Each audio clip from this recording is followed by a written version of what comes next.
baadhi ya wafuasi wa Chama cha Demokrasia na Maendeleo, yaani Chadema, katika mkoa wa Mwanza wanapanga kukutana na kufanya mikusanyiko isiyokuwa halali kwa lengo la kushinikiza kuachiliwa huru kwa Tundu Antipas Lissu ambaye ni mwenyekiti wa Chama cha Demokrasia na Maendeleo Chadema Taifa, ambaye kiongozi huyo anatarajiwa kufikishwa mahakamani tarehe 24 mwezi wa 5 tarehe 24 mwezi huu mwaka 2025 jijini Dar es Salaam.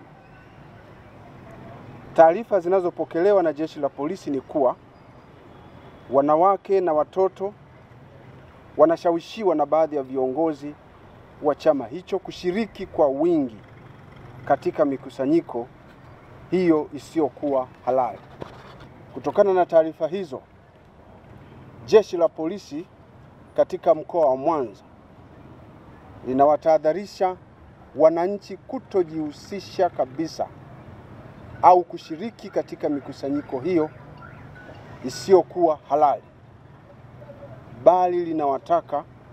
wananchi kuendelea na shughuli zao za kujipatia kipato bila hofu ya aina yoyote. Na wale ambao watajihusisha katika mikusanyiko hiyo isiyokuwa halali au kufanya vurugu au uvunjifu wowote wa amani, jeshi la polisi halitasita kuchukua hatua kali za kisheria kama hatua mojawapo muhimu ya kulinda amani